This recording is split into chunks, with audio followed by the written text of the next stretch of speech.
This book was generated using Speakter's AI voices. You can create human-like voiceovers in over 50 languages. Europe was embroiled in the Napoleonic Wars during the late 18th century. It was a time of great upheaval and conflict, setting the stage for the story of Billy Budd. The rights of man cut through the waves like a knife through butter, its sails billowing in the brisk sea breeze. The air was thick with the scent of salt and adventure, a heady mixture that seemed to intoxicate the crew. Among them stood Billy Budd, a young sailor whose presence was as bright and warming as the sun breaking through storm clouds. Billy's golden hair caught the light, creating a halo effect that made him stand out among the weathered faces of his shipmates. His easy smile was infectious, spreading across the deck like wildfire, lifting spirits even on the gloomiest of days. He moved with the grace of a seasoned mariner, his hands working the ropes with an effortless skill that belied his youth. The peaceful scene was shattered by the approach of the HMS Bellepotent. Lieutenant Ratcliffe stood at its bow, his eyes sharp and predatory as they scanned the merchant ship's crew. The moment his gaze landed on Billy, a spark of triumph lit his face. Here was a prize worth taking. As Ratcliffe and his men boarded the Rights of Man, a hush fell over the crew. The air grew thick with tension, making it hard to breathe. The sailors exchanged nervous glances, their bodies tense as bowstrings. They all knew what was coming. The dreaded practice of impressment hung over them like the sword of Damocles. Billy, in his innocence, seemed oblivious to the danger. When Ratcliffe singled him out, surprise flickered across his face, but fear was noticeably absent. It was as if the young sailor couldn't fathom the existence of malice in the world, a lamb among wolves, blissfully unaware of the impending slaughter. "You there, lad?" Ratcliffe called out, his voice gruff but not unkind. "Pack your things. You're coming with us." The words fell like hammer blows on the hearts of the Rights of Man's crew. Losing Billy would be like losing the ship's lucky charm, their talisman against the cruel whims of the sea. A ripple of dismay ran through the men, their faces etched with sorrow and helplessness. Billy, however, nodded with an acceptance that was both admirable and heartbreaking. He began to gather his meager belongings, his movements slow and deliberate, as if he were trying to savor his last moments on the familiar deck. The captain of the Rights of Man watched the scene unfold with a heavy heart. His weathered face, lined with years of battling the elements, creased with worry. He'd come to see Billy as a son, and now he was powerless to protect him.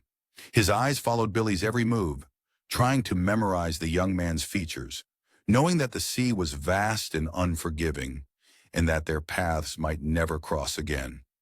As Billy prepared to leave, he turned to his shipmates with a smile that could melt icebergs. "Well, lads," he said, his voice as cheerful as ever, "looks like I'm off on a new adventure." His words were met with a mixture of sad smiles and shaking heads. How could he be so calm, so accepting of this sudden upheaval? It was as if Billy possessed a strength that went beyond the physical, a resilience of spirit that allowed him to face the unknown without fear. Billy's departure was like watching the sun set, a gradual dimming of the ship's spirit. As he was rowed away to the Bellepotent, the Rights of Man seemed to grow darker, as if a shadow had fallen across its deck. The creaking of the oars and the splash of water seemed unnaturally loud in the heavy silence.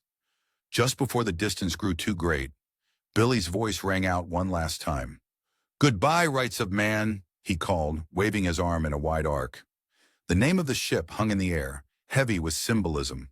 Billy was leaving behind not just a vessel, but a way of life, a symbol of the very rights he was now being denied. The crew of the merchant ship crowded the rail, a sea of somber faces watching their beloved shipmate fade into the distance. Some waved, others called out farewells, their voices carried away by the wind. All felt the weight of the moment, the knowledge that life at sea was harsh and unpredictable, and that the chances of seeing Billy again were as slim as a thread of moonlight on a stormy night. As the Bellepotent grew larger and the Rights of Man smaller, Billy's adventure was just beginning. But for those left behind, it felt like the end of something precious, a reminder of the cruel realities of war and the price of duty. The salty sea air whipped through Billy's hair as he stood on the deck of the Bellepotent, his heart racing with a mixture of excitement and trepidation. The familiar world of the rights of man was now just a speck on the horizon, and before him lay an ocean of uncertainty. As he made his way across the deck, his sea legs already steady despite the gentle roll of the waves, Billy couldn't shake the feeling that this was more than just a new posting. Something in the air, in the very bones of the ship, whispered of destiny and danger. What trials awaited him on this new vessel? And would his innocence be his strength or his downfall? The salty sea air whipped through Billy's hair, carrying with it the promise of adventure and the tang of uncertainty. His heart raced with a mixture of excitement and trepidation as he made his way across the deck, his sea legs already steady despite the gentle roll of the waves. The ship creaked and groaned beneath his feet, a living entity welcoming its newest member. Billy's cheerful disposition shone through like a beacon, catching the attention of seasoned sailors and officers alike. A smile here, a helping hand there. His natural charm worked its magic, softening even the hardest of naval hearts. The crew, initially wary of the newcomer, found themselves drawn to his infectious enthusiasm. As days melted into weeks, Billy's exceptional seamanship began to turn heads. Mr. Flint, the sailing master, watched with growing interest as the young man tackled each new task with gusto. The complex web of ropes and sails that had once seemed an impenetrable mystery now bent to Billy's will. "Boy's got a knack for it," Flint muttered to himself, stroking his salt and pepper beard. The old sailor's eyes narrowed as he observed Billy's strong arms and quick mind making short work of tasks that left other sailors panting and cursing. He decided then and there to take Billy under his wing.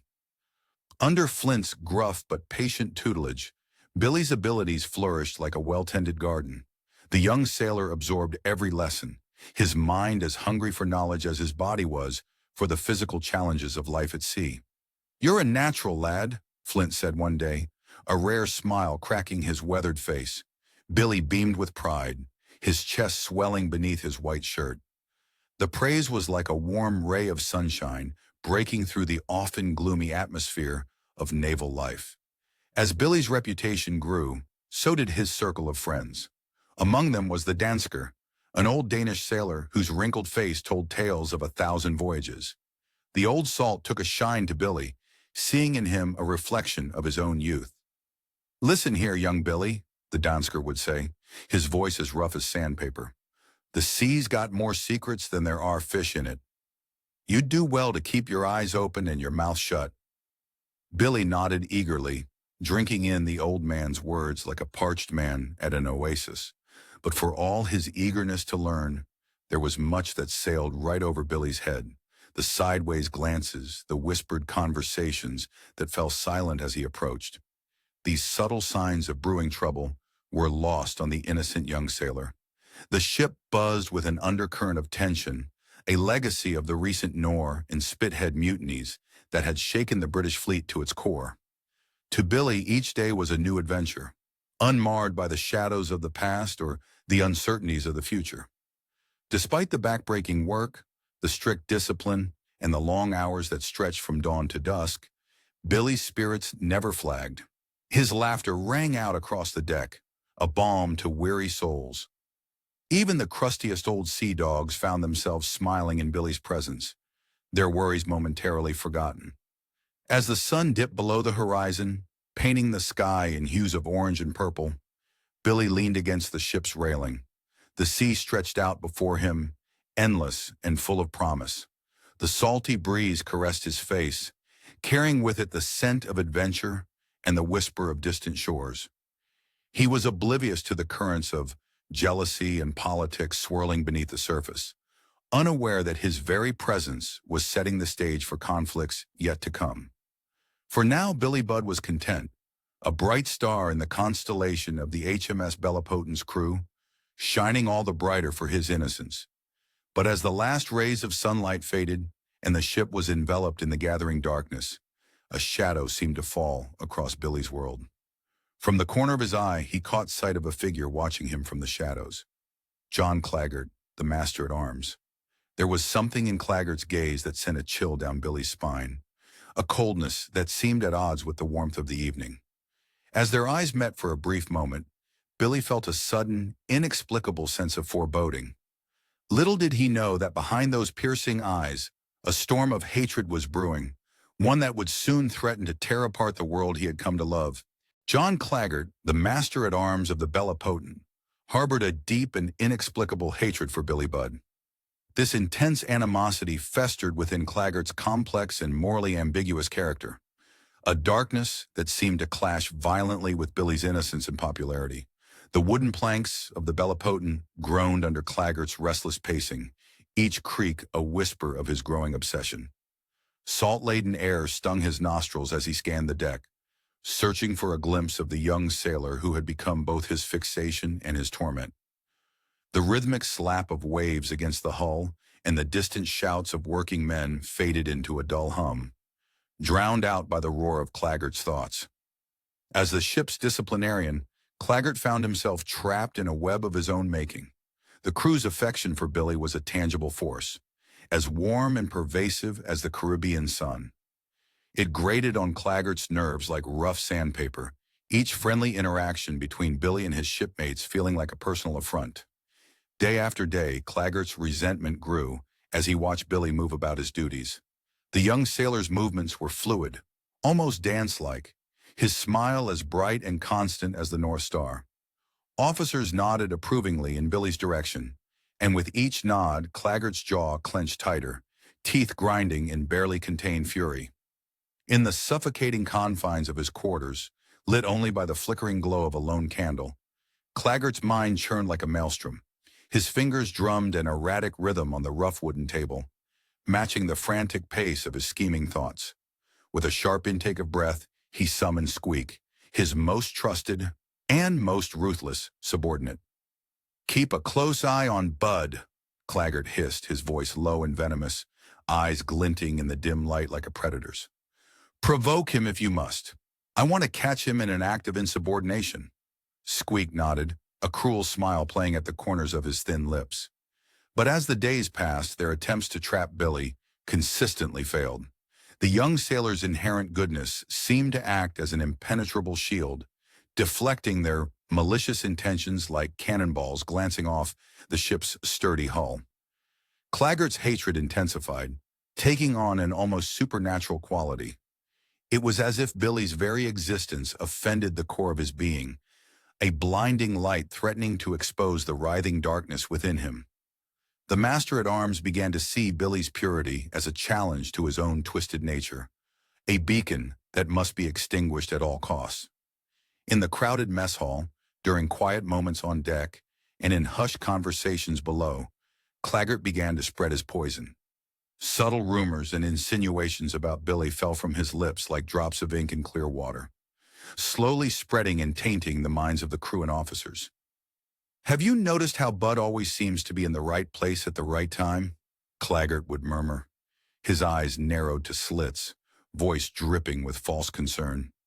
"It's almost suspicious, don't you think?" The Dansker, an old sailor with eyes as sharp as a hawk's and skin weathered by decades at sea, noticed the growing storm brewing around Billy. One evening, as the sun dipped below the horizon, painting the sky in a breathtaking canvas of orange and purple, he approached the young sailor. "Watch out for the master-at-arms, Beauty," the Dansker warned, his face a map of concern etched in deep lines. "There's danger in his eyes when he looks at you, like a shark circling its prey." But Billy, in his boundless innocence, merely laughed off the warning. His blue eyes sparkled with confusion, unable to comprehend the idea of such baseless malevolence. "Mr. Claggart, but why would he have anything against me?" Billy's voice was light, carefree, unaware of the dark clouds gathering on his horizon. As the Bellipotent sailed on through calm seas and stormy weather alike, the tension aboard continued to rise, thick as fog on a windless morning. Claggart's obsession with destroying Billy grew like a cancer, consuming his thoughts and driving his every action. The master-at-arms became a shadow, always lurking, always watching, his eyes burning with an unholy fire that threatened to consume everything in its path. The stage was set for a confrontation that would shake the very foundations of the Bellipotent. As the ship cut through the waves, carrying its crew towards an uncertain future, the fates of John Claggart and Billy Budd became inexorably intertwined, hurtling towards a moment that would have far-reaching consequences for all aboard. As night fell and the ship grew quiet, Claggart stood alone on the moonlit deck, his fists clenched and unclenched at his sides, a physical manifestation of the turmoil within. The hatred that had been simmering for months now boiled over, a toxic brew of envy and malice that poisoned his every thought. With a face twisted in resolve, Claggart made a silent vow. Tomorrow he would confront Billy Budd, and nothing would ever be the same again. Claggart's hatred for Billy Budd had been simmering for months. It was a toxic brew of envy and malice that poisoned his every thought. Now, as the ship creaked and groaned around him, that hatred reached its boiling point. The master-at-arms paced his small cabin, his footsteps matching the relentless rhythm of the waves outside. His mind raced, formulating a sinister plan to destroy the young sailor once and for all. The air aboard the Bellipotent was thick with tension. Whispers of mutiny slithered through the narrow corridors like venomous snakes, setting every sailor on edge. Claggart's lips curled into a cruel smile as he saw his opportunity. He would accuse Billy of being the mutinous ringleader, painting the picture of a wolf in sheep's clothing. In the suffocating privacy of his cramped quarters, Claggart meticulously wove his web of lies. His fingers trembled with a mix of anticipation and barely contained rage as he stitched together half-truths and fabrications. The flickering lantern cast dancing shadows on the walls, mirroring the dark thoughts swirling in his mind. He imagined Billy's downfall, savoring each detail like a sweet morsel. With his story perfected, Claggart made his way to Captain Edward Fairfax Vere's cabin. The ship's wooden boards creaked beneath his feet, each step bringing him closer to his moment of triumph. The salty sea air stung his nostrils as he knocked on the captain's door, his heart pounding like a war drum in his chest. Captain Vere's cabin was a stark contrast to the rest of the ship. Books lined the walls, their leather spines a testament to the captain's intellectual pursuits. The scent of old paper and polished wood hung in the air. Vere himself sat behind his desk, a figure of authority whose very presence seemed to bring order to the chaos of shipboard life. Claggart's voice dripped with false concern as he began his tale. "Captain," he said, his eyes downcast in a show of reluctance, "I've made a grave discovery." He paused, letting the weight of his words sink in. "I've overheard young Billy Budd conspiring with other sailors. He's using his charm to recruit men to his cause. A mutiny, sir, in the making." The words hung in the air like a fog, thick and suffocating. Captain Vere's brow furrowed, his mind a whirlwind of conflicting thoughts. Billy Budd, the very picture of innocence and loyalty, a mutineer. It seemed as unlikely as the sea running dry. Yet the specter of the recent Nore and Spithead mutinies loomed large, a grim reminder of the ever-present danger that lurked beneath the surface of naval life. Vere's internal struggle was as fierce as any battle he'd fought at sea. His instincts screamed that Billy was incapable of such treachery, but his duty as captain demanded he investigate every threat, no matter how improbable. The weight of command pressed down on him like a physical force, bowing his shoulders as he contemplated his next move. The cabin seemed to shrink around them, the walls closing in with each passing moment. Claggart stood rigid, a vulture awaiting its prey, while Vere paced. Each step was a pendulum swing between trust and suspicion, the floorboards creaking beneath his feet like the groans of a tortured soul. Finally, Vere's voice cut through the silence, steady despite the turmoil within. "This is a serious accusation, Mr. Claggart," he said, his words measured and deliberate. "One that requires careful consideration." He paused, his piercing gaze studying the master-at-arms, searching for any sign of deceit. "I will confront Billy Budd directly. The truth will out, one way or another." As those fateful words left Vere's lips, the die was cast. The wheels of justice, once set in motion, would grind inexorably forward. The stage was set for a confrontation that would test the very limits of morality and duty aboard the Bellipotent. Claggart's heart raced with twisted excitement as he left the captain's cabin.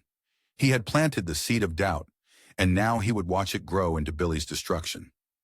As he made his way back to his quarters, the ship's bell rang out, its clear tone cutting through the night air. It was a sound that usually marked the passage of time, but tonight it seemed to toll for Billy Budd's fate. In the darkness of his cabin, Claggart allowed himself a small, victorious smile. Soon he thought, very soon he would witness the fall of the golden boy who had unknowingly earned his ire. Little did he know that Captain Veer was already setting the next act in motion, one that would bring all three men face to face in a confrontation that would change their lives forever. The ship sailed on through the night, its crew unaware of the storm brewing within its wooden walls. As the first light of dawn began to break on the horizon, a messenger's hurried footsteps echoed through the corridors. He carried with him a summons that would set the final act in motion. Captain Veer had called Billy Budd to his cabin. Captain Veer called Billy Budd to his cabin. A confrontation with Claggart and his accusations awaited the young sailor. The air in the captain's quarters hung heavy, like the oppressive calm before a storm. Billy's footsteps echoed on the worn wooden planks as he entered, each creak a harbinger of the tempest to come. His blue eyes, wide and clear as a summer sky, darted around the room, taking in the grave expression on Captain Veer's face and the lurking shadow that was Claggart. "Billy, lad," Captain Veer's voice cut through the silence, rough as sandpaper against wood. "We've a serious matter to discuss." Confusion clouded Billy's features, his brow furrowing like waves against a rocky shore. He glanced from the captain to Claggart, who stood motionless in the corner, eyes glittering with malice. As Veer explained Claggart's accusations, each word fell like a hammer blow on Billy's world. The young sailor's mind reeled, struggling to grasp the enormity of the charge.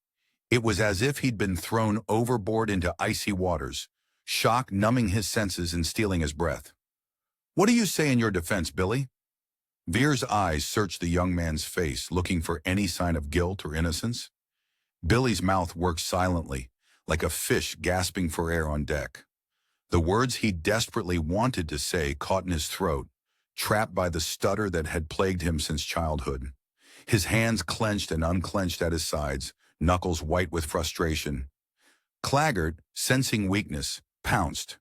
"You see, Captain? His silence speaks volumes. Guilt has stolen his tongue." The cabin seemed to shrink around Billy, the walls closing in like the sides of a sinking ship. Sweat beaded on his brow, rolling down his face like the first drops of a storm.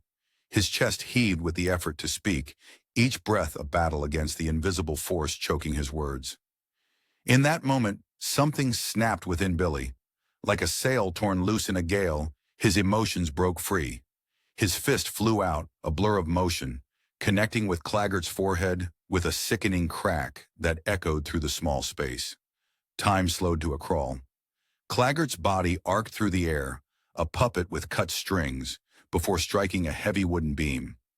The thud of flesh against wood was followed by the softer sound of Claggart crumpling to the floor, still as death itself.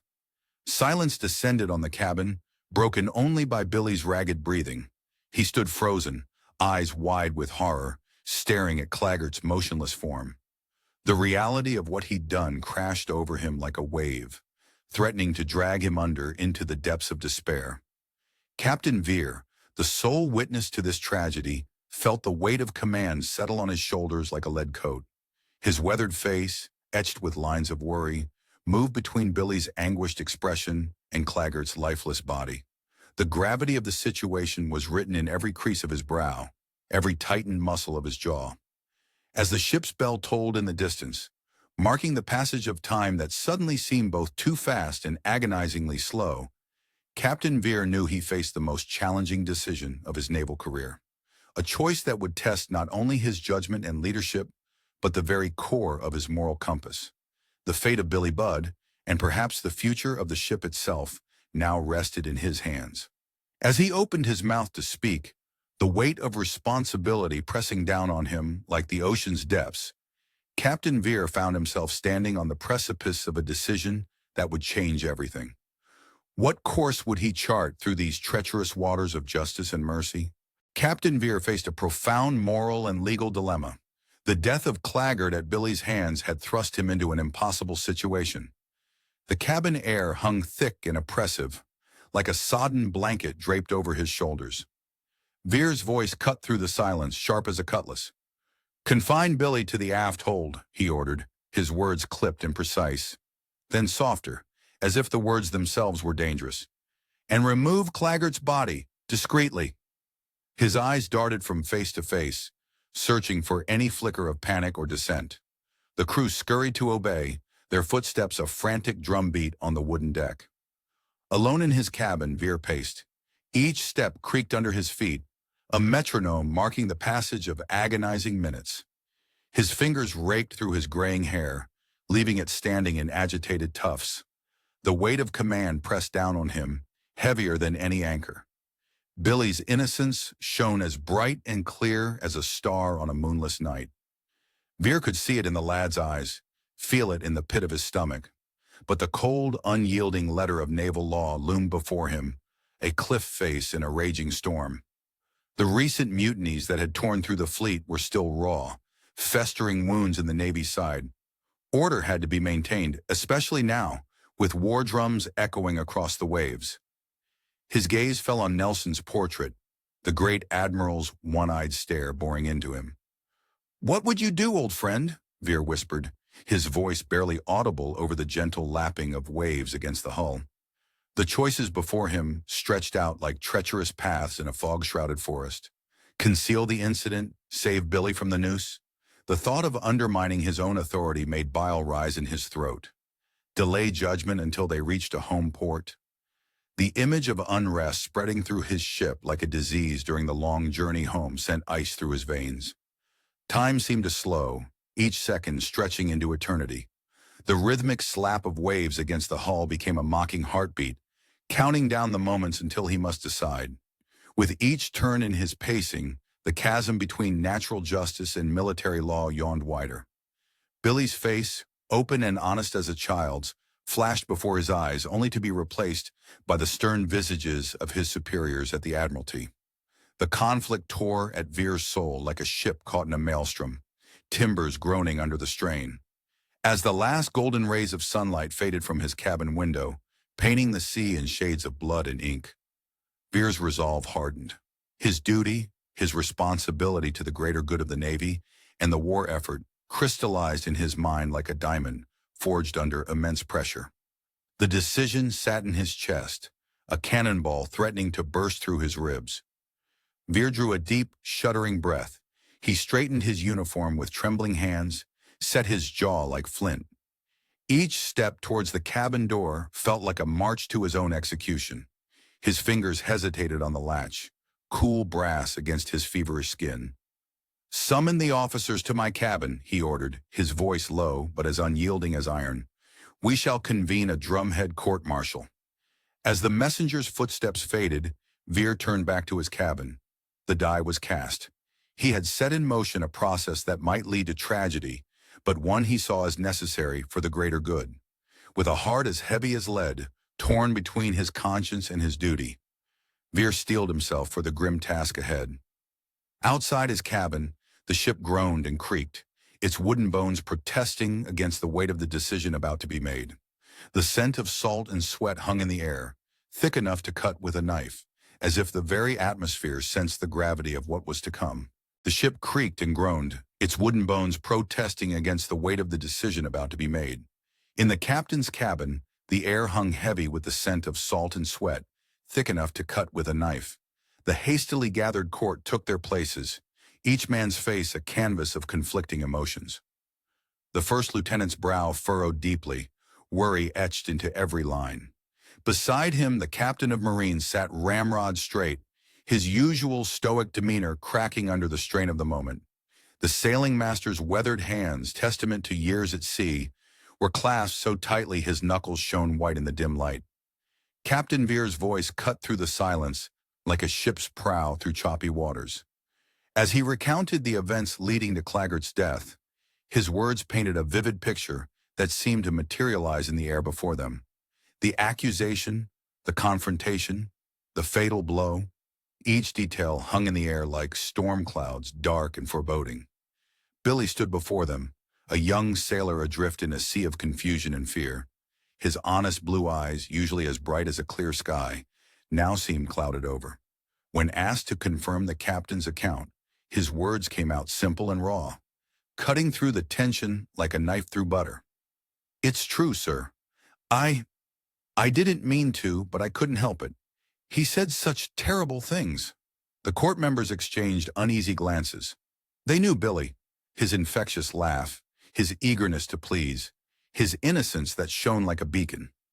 They also knew of Claggart's reputation, a dark undercurrent that had long threatened to pull the ship's orderly surface into chaos. One officer, his voice barely above a whisper, questioned the need for such a hasty trial. "Surely we can take more time to consider all angles?" Another suggested milder forms of discipline, his words tinged with desperate hope. But Captain Veer stood firm, a lighthouse in a storm of uncertainty. Veer's impassioned speech echoed off the cabin walls, each word sharp and cutting. He reminded them of their duty to the king's law, his voice rising and falling like the waves outside. "Gentlemen, we cannot let our personal feelings cloud our judgment. The law is clear, and we must uphold it, no matter the cost." The atmosphere in the cabin grew heavier with each passing moment. The officers' faces contorted in an internal struggle, torn between their sympathy for Billy and their sworn duty. It was as if two mighty forces were battling within each man's heart, compassion and law, locked in a silent, desperate conflict. As the court deliberated, the debate between moral justice and military law raged like a storm at sea. Each man grappled with his conscience, their arguments clashing like swords in a duel. The weight of their decision pressed down upon them, as tangible as the wooden beams above their heads. In the end, swayed by Veer's compelling arguments and the unyielding letter of the law, the court reached its verdict. The decision fell like a hammer blow. Billy Budd was found guilty of striking and killing a superior officer. The sentence, as cold and unforgiving as the sea itself, was death by hanging. A pall of sorrow descended upon the cabin as the court-martial concluded. Each man felt the burden of their decision, their shoulders sagging under an invisible weight. The tragedy of the circumstances hung in the air, thick and suffocating. Billy, in a display of quiet dignity that belied his youth, accepted the verdict without protest. His face, though pale as the moon, showed a resolve that touched even the hardest hearts present. "I understand, sirs. I'm ready to face what comes." Captain Veer, outwardly composed like a statue weathering a storm, bore the internal burden of having guided the court to this fateful decision. His eyes, usually sharp and clear, now seemed to look inward, grappling with the consequences of duty fulfilled at such a terrible cost. As the officers filed out, leaving Billy alone with his guards, the young sailor's gaze drifted to the small porthole. The last rays of the setting sun painted the sky in hues of blood and gold, a fitting backdrop for the tragedy that had unfolded. In that moment, as the light faded and darkness crept in, Billy couldn't help but wonder what the coming night would bring and if he would ever see another sunrise. The ship's bell tolled, marking the end of the watch and the beginning of Billy's last night among the living. As he was led away, the question hung in the air like a ghostly whisper. What fate awaited him in the cold, dark hours before dawn? Billy Budd found himself confined in the ship's forward storeroom on the night before his execution. This makeshift brig had been hastily converted to hold the condemned sailor. The air hung heavy with the scent of old rope and damp wood, a familiar smell that now carried the weight of finality. Shadows danced on the walls, cast by the flickering light of a single lantern, creating an eerie atmosphere that matched the gravity of Billy's situation. As darkness settled over the ship like a thick blanket, the chaplain's footsteps echoed softly against the creaking floorboards. Each step seemed to carry the burden of his solemn duty. The door groaned open, and the chaplain entered, his face a mask of compassion and sorrow. But as his eyes fell upon Billy, he found himself struck speechless. There sat Billy on his narrow cot, his face as serene as a calm sea. His blue eyes, clear and untroubled, met the chaplain's gaze with a gentleness that seemed out of place in this grim setting. The young sailor's calmness in the face of death was like a soothing balm, washing over the chaplain's troubled soul. "Good evening, sir," Billy said softly, a gentle smile playing on his lips. "I hope you're not losing sleep on my account." The chaplain, momentarily at a loss for words, could only shake his head. He had come prepared to guide a frightened soul towards acceptance, but instead found himself in the presence of a man who seemed to have already found peace. The roles had unexpectedly reversed, with the condemned man offering solace to his would-be comforter. As the night wore on, Billy's thoughts drifted to his life at sea. He began to hum old sea shanties under his breath, the familiar tunes a comfort in the stillness of his confinement. The melodies seemed to dance on the air, weaving stories of adventure and camaraderie that now felt like echoes from another life. Each note carried with it memories of salt-sprayed decks and star-filled nights, of laughter shared with shipmates and the thrill of the open ocean. In the quiet moments between songs, Billy reflected on his situation without a trace of bitterness. His thoughts turned to Captain Vere, and a wave of empathy washed over him. "Poor fellow," Billy murmured to himself, his voice barely above a whisper. He had no choice, really. The weight of command and duty hung heavy in Billy's mind, and he found himself feeling sorry for the man who had sentenced him to death. The sound of approaching footsteps broke through Billy's reverie, each step a thunderclap in the quiet night. The door creaked open to reveal the Dansker, his weathered face a map of sorrow and unspoken emotion. No words were exchanged between the two friends. None were needed. The old sailor's presence spoke volumes, a silent farewell more powerful than any speech could have been. As the Dansker turned to leave, his eyes glistening with unshed tears, Billy felt a surge of gratitude for the friendship they had shared. The door closed with a soft thud, leaving Billy alone once more, with his thoughts and the ever-present ticking of time slipping away. With dawn approaching, Billy set about writing a letter to his family. His large, calloused hands, more accustomed to handling ropes than pens, moved carefully across the paper. Each word was chosen with care, a final message of love and farewell. When he finished, he folded the letter with reverence and handed it to a sympathetic guard, entrusting him with this last connection to his loved ones. Outside his cell, the ship began to stir like a waking giant. The sound of boots on deck and muffled voices signaled the preparations for the morning's grim task. But within the confines of his makeshift brig, Billy remained a picture of tranquility, an island of calm in a sea of growing tension. He closed his eyes, letting his mind wander to the open sea. He could almost feel the salt spray on his face, hear the cry of gulls overhead.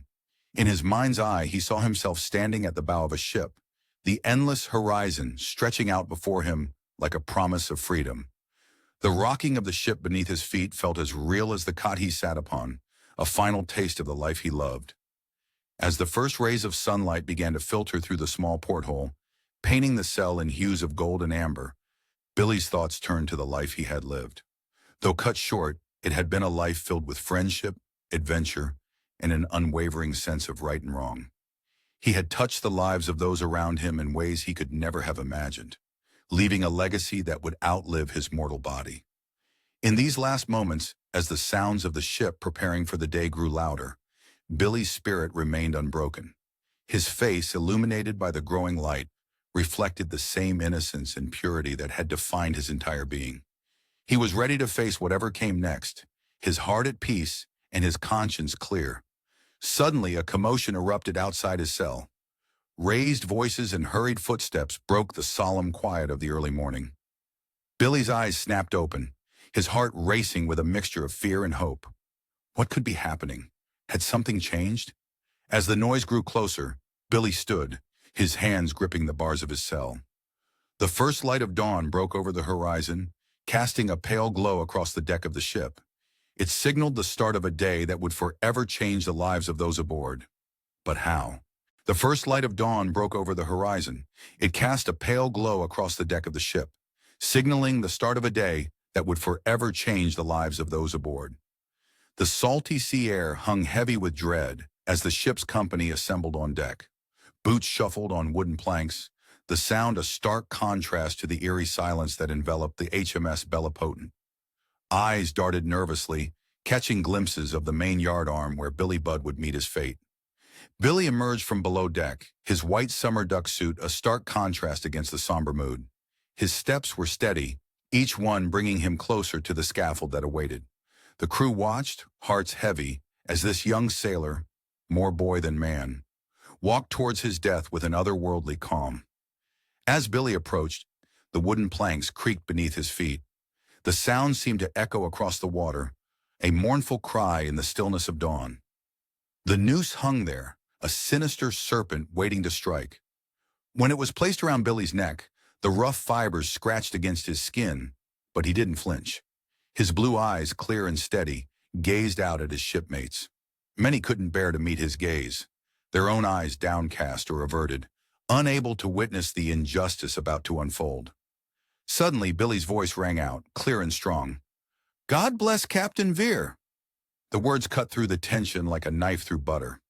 It was as if he had broken a spell, releasing a flood of emotion among the assembled men. A low murmur rippled through the crowd. It started as a whisper, growing into a sound that seemed to come from the very depths of their souls. Part groan, part prayer. It was a collective expression of their anguish and admiration for the young sailor facing death with such grace. Even the Marines positioned to maintain order felt the impact of Billy's words. Their usual stoic expressions cracked, revealing the humanity beneath their disciplined exteriors. Fingers tightened on rifle barrels, knuckles turning white with the effort of maintaining composure. Captain Vere stood apart, a solitary figure against the lightning sky. His face was a mask of stern resolve, but those who knew him well could see the storm raging behind his eyes. Each blink seemed to betray a battle within, duty warring with conscience, law grappling with justice.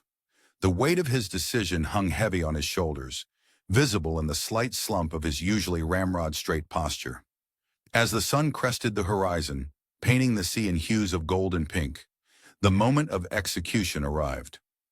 Billy's body was hoisted aloft, and in that instant, something extraordinary occurred. Where others would have thrashed and convulsed, Billy remained still, as if in peaceful slumber rather than the throes of death. This final, inexplicable act of serenity left an indelible mark on all who witnessed it.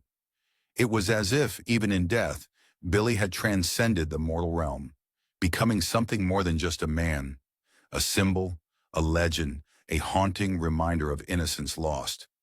As Billy's body swayed gently in the morning breeze, a profound sense of loss settled over the Bellipotent.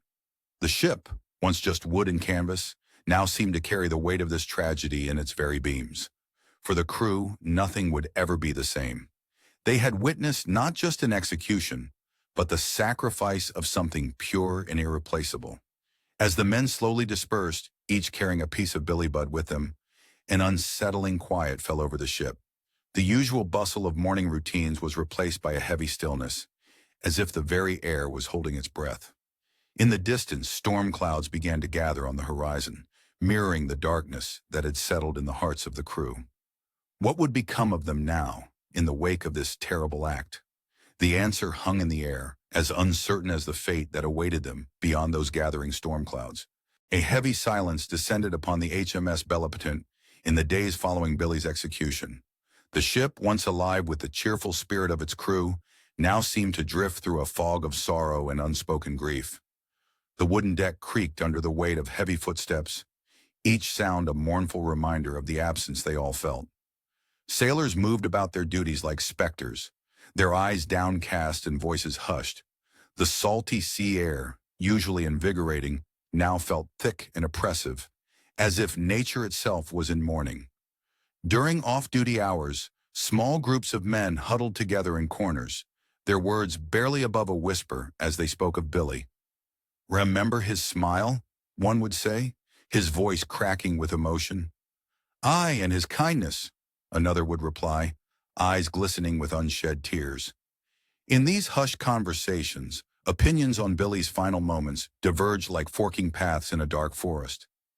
Many saw his blessing of Captain Vere as a testament to his pure heart, a final act of forgiveness that elevated him to sainthood in their eyes. "He was too good for this world," they'd murmur, shaking their heads in disbelief. Others, their faces etched with lines of anger and disbelief, interpreted it as a damning indictment of the captain's decision. "It wasn't right," they'd growl, fists clenching at their sides. The officers, too, felt the weight of recent events pressing down on them like an invisible hand. In the privacy of their quarters, they debated the justice of the court-martial's verdict. Their usual camaraderie was strained, each man grappling with his own doubts and misgivings. The clink of glasses and forced laughter couldn't mask the tension that hung in the air like a fog. Captain Veer, once a pillar of stoicism to his crew, now showed cracks in his composure. He paced the quarterdeck like a caged lion, his boots wearing a path into the weathered wood.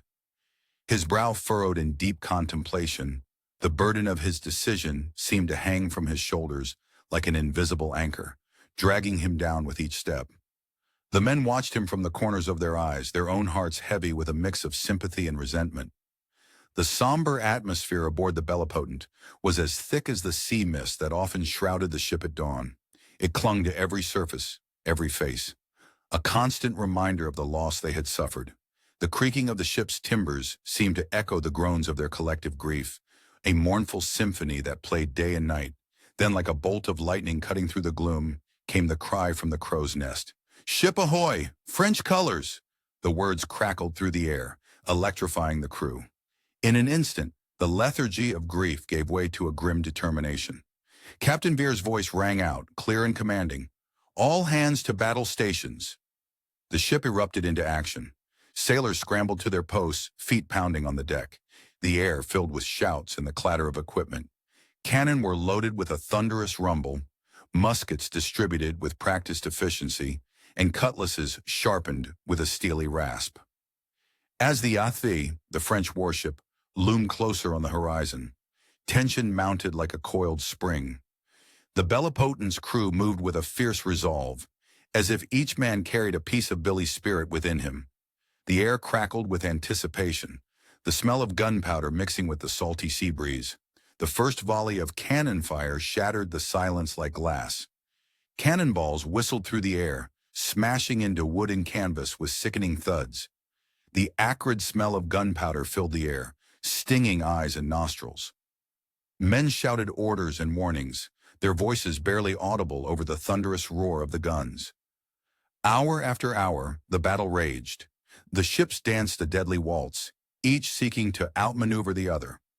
The deck of the Bellipotent became slick with blood and seawater, a treacherous surface that threatened to send men sprawling with each roll of the ship. Men fell, their cries of pain adding to the cacophony of battle. Yet for every man who fell, another stepped forward, driven by a fierce loyalty to their ship and the memory of their fallen comrade. As the sun began to dip toward the horizon, painting the sky in hues of orange and red, the tide of battle turned. The superior skill and determination of the Bellipotent's crew began to tell. Their cannon fire found its mark with deadly accuracy, while their seamanship kept them one step ahead of the French ship's attempts to bring its guns to bear. Finally, as the last rays of sunlight glinted off the waves, the Athi struck her colors. A cheer went up from the British crew, a release of pent-up emotion that had been building since Billy's death. As the smoke cleared and the French ship was boarded, a sense of triumph swept through the Bellipotent. Yet, as the adrenaline of battle faded, so too did the elation of victory. The cost had been high, with many good men lost or wounded. And beneath it all, the memory of Billy Budd lingered, a bittersweet undercurrent to their hard-won triumph. The crew of the Bellipotent celebrated their victory, but it was a subdued affair, tempered by the weight of recent events and the price they had paid for their success. As night fell, the men gathered on deck, sharing stories of the battle and remembering those they had lost. The stars twinkled overhead, indifferent to the human drama playing out below. But their moment of respite was short-lived. Just as the men began to relax, a lookout's cry pierced the night. "Captain, the Athi, she's not surrendering. They're preparing to fight again." The words hung in the air for a moment, heavy with the promise of more bloodshed to come. The battle, it seemed, was far from over. The fierce battle with the Athi raged on, engulfing the ships in a maelstrom of destruction. Cannon fire and musket shots filled the air with smoke and chaos, transforming the once peaceful sea into a hellish war zone. Amidst the deafening roar of combat, a single musket ball found its mark. Captain Edward Fairfax Veer, standing tall on the quarterdeck, suddenly crumpled like a marionette with cut strings.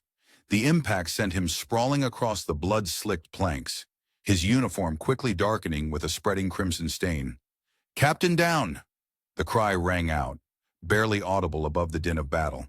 Sailors rushed to their fallen leader, their faces etched with worry and fear. With careful urgency, they lifted Veer's limp form, carrying him below deck to the ship's cockpit.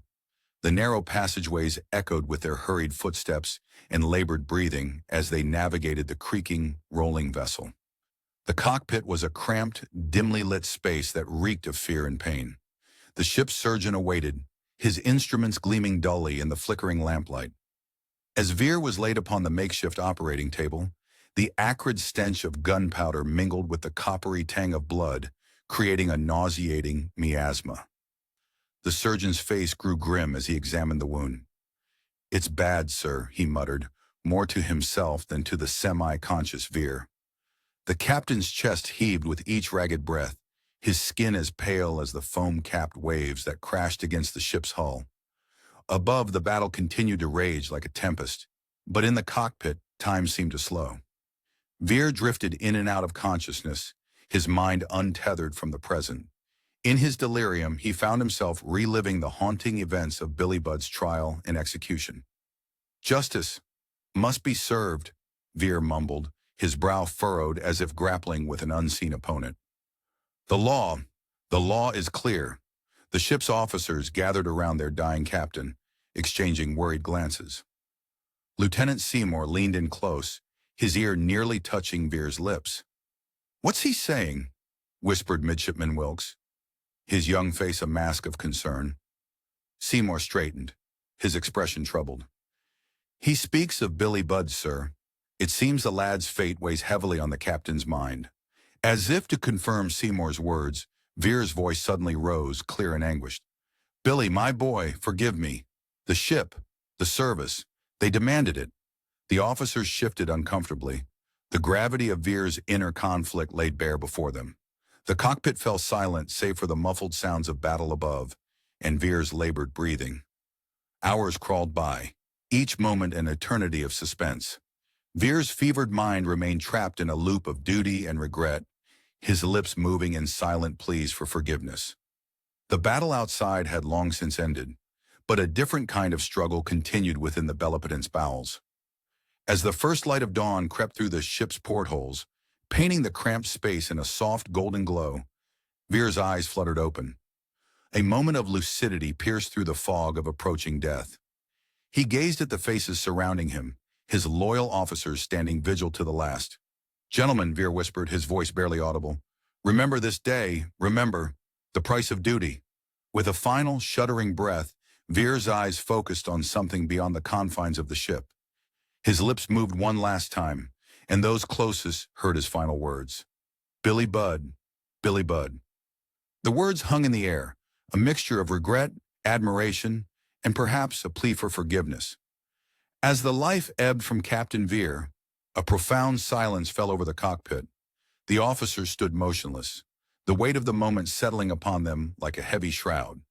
They had lost not just their captain, but the last direct link to the tragic events that had unfolded with Billy Budd. First Lieutenant Seymour cleared his throat, his voice thick with emotion. "Gentlemen, we must inform the crew and set course for the nearest friendly port. We have much to report." As the news of Veer's passing spread through the ship like ripples in a pond, the crew of the Bellepotent found themselves grappling with the complex legacy of their captain. Veer had been a man who upheld naval law at great personal cost, and his final words would long echo in the minds of those who heard them. The Bellepotent sailed on under new command, but the ghost of Captain Veer and the memory of Billy Budd seemed to linger in every creaking timber and billowing sail. As the ship cut through the waves, heading for port, a sense of unfinished business hung in the air. Little did the crew know that their captain's last words would spark a chain of events that would echo through the years to come. The tale of Billy Budd and Captain Veer was far from over, and its ripples would continue to shape the lives of those who heard it, long after the Bellepotent had docked and her crew had dispersed to the four winds. The years marched on, relentless in their passage. Yet the tale of Billy Budd aboard the HMS Bellepotent refused to be swept away by the tides of time. In the dimly lit taverns of port towns, where the air hung heavy with pipe smoke and the scent of spilled rum, old sailors would lean in close, their voices dropping to a whisper. "Have you heard," they'd say, about the handsome sailor and the Bellipotent. And so, the story would begin anew, like a ship emerging from the fog of memory. The official account, printed in crisp black ink on the pages of a naval chronicle, told a different tale. It spoke of a mutinous criminal, swiftly dealt with by the iron hand of justice. Captain Vere, it claimed, had acted with decisive courage in the face of rebellion. But for those who had known Billy, who had seen the light in his eyes and felt the warmth of his smile, this version rang hollow, like a bell cracked by the very lie it sought to proclaim. Truth, however, has a way of finding its voice, even in the harshest of storms. It whispers in the creaking of ship timbers, in the snap of canvas in the wind, in the rhythmic splash of waves against the hull. And so it was with Billy's story. Among the men who had sailed with him, Billy's memory took root and grew. It became more than just a recollection. It blossomed into legend. With each retelling, the story gained new depth, like layers of nacre forming around a grain of sand, until it shone with a pearlescent beauty that outshone the dull sheen of official reports. Then came the ballad, Billy and the Darbies. Its mournful tune carried on the salt-laden breeze, a lament for innocence lost and justice miscarried. In cramped forecastles where hammocks swung in the darkness and the only light came from guttering lanterns, rough voices would rise in song. The melody spoke of chains that bound more than just flesh, of a spirit too pure for the world that sought to break it. As the ballad spread through the fleet, it became a quiet act of rebellion. Each rendition was a pebble cast into the still waters of accepted truth, sending ripples far beyond the confines of naval life. In smoky dockside pubs, where sailors gathered to forget the hardships of the sea, the song of Billy Budd became a rallying cry for those who saw the world in shades of gray rather than stark black and white. The years rolled on, and Billy's tale took on a life of its own. It sparked heated debates in officers' wardrooms and sailors' messes alike. Some saw Captain Vere as a tragic figure, a man caught between the rock of duty and the hard place of conscience. Others painted him as the very embodiment of unyielding military law, a man so blinded by rules that he could no longer see the human heart beating beneath them. Historians and storytellers, too, were drawn to the tale. They added their own brushstrokes to the canvas of Billy's legend, each interpretation a new facet of a complex gem. In their hands, the story became a mirror, reflecting the eternal struggle between natural justice and the rigid demands of discipline. As the legend grew, so did the questions it raised. What is the true cost of maintaining order? Can innocence survive in a world governed by strict laws? These were not just academic musings, but real, pressing concerns that echoed through time, as relevant in peacetime as they were in the heat of war. In the end, Billy's story refused to die. It lived on in the hearts and minds of those who heard it, a poignant reminder of the sometimes tragic consequences that arise when the letter of the law clashes with the spirit of justice. The handsome sailor, forever young in memory, stood as a testament to the enduring power of innocence in the face of a harsh and unforgiving world. And so, as the sun set on another day at sea, and the stars began to twinkle in the vast expanse above, sailors would gather on deck. In hushed tones, they'd share the tale once more, keeping alive the memory of a young man who had touched their lives and changed them forever. For in the telling and retelling, Billy Budd lived on, a beacon of hope in the endless ocean of time. This book was generated using Speakter's AI voices. You can create human-like voiceovers in over 50 languages.